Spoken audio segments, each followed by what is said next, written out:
In this tutorial, you'll learn how to set up a Vivax-Metrotech LOC10TX transmitter in order to use a Spar in line mode.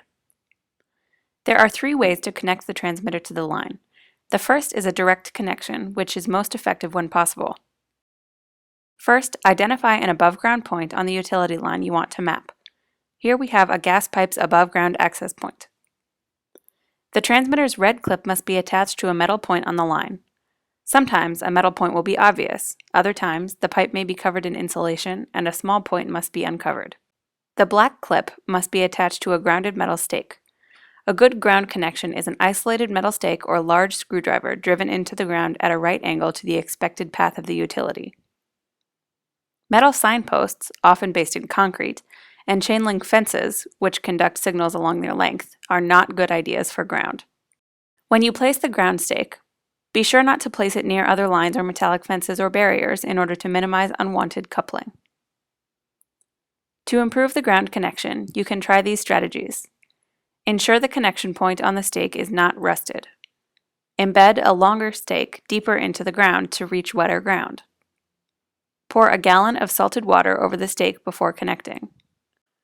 Don't use the spar within 10 meters of the transmitter for accurate location and depth measurements. Once the two cables are attached, press the power button on the transmitter. The screen will read the current frequency that the transmitter is outputting. To change the frequency, press the F button to toggle through the frequencies the transmitter is currently programmed to output.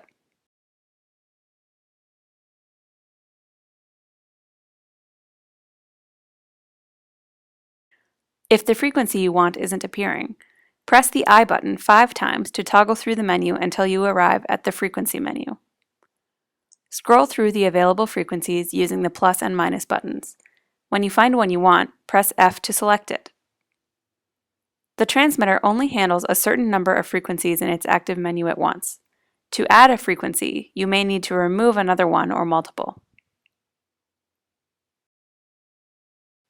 ORI's spars support selected frequencies from 22 Hz to 9.82 kHz. How do you choose a frequency? Lower frequencies are always best when possible because they will have less distortion. However, the general rule is that if a low frequency isn't working, try a higher one.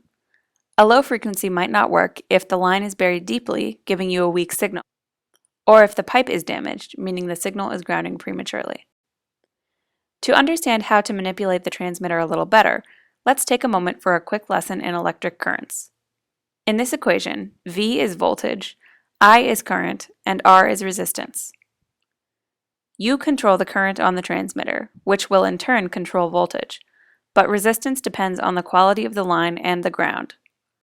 Since the magnetic field is directly related to the current flowing through the line, your goal is to achieve a strong current in whatever conditions.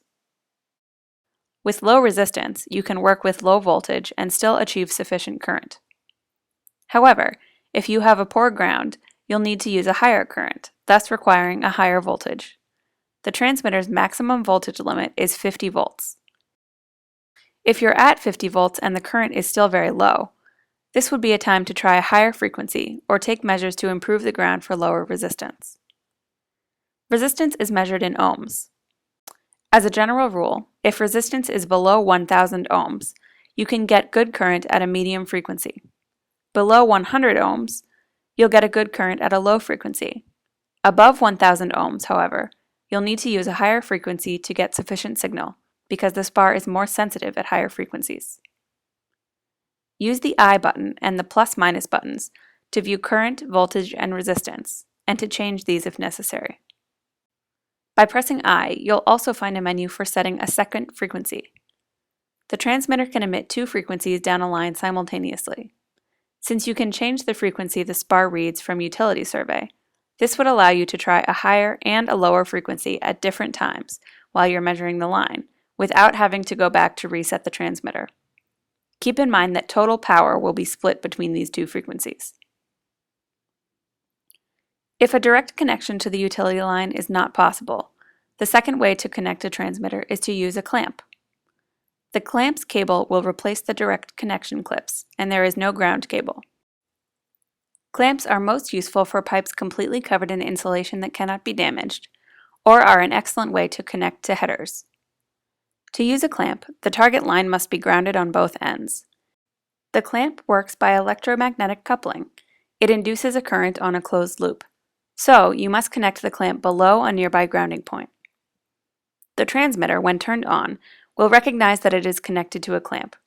A transmitter using a clamp only supports 3 frequencies: 8192, 8440, and 9820 Hz. The third way to connect the transmitter is using its induction coil, located on the bottom of the transmitter box.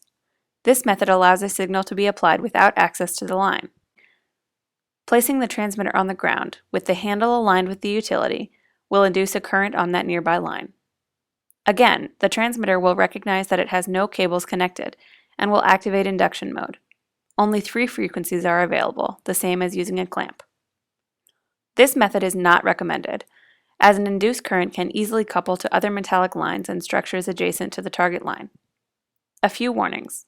First, never use a spar to locate closer than 20 meters from a transmitter in induction mode, since the transmitter has an airborne signal that the spar will locate. Second, never place the transmitter on top of a manhole cover or metal plate, since the signal will not induct all the way to the line, and may in fact damage the transmitter.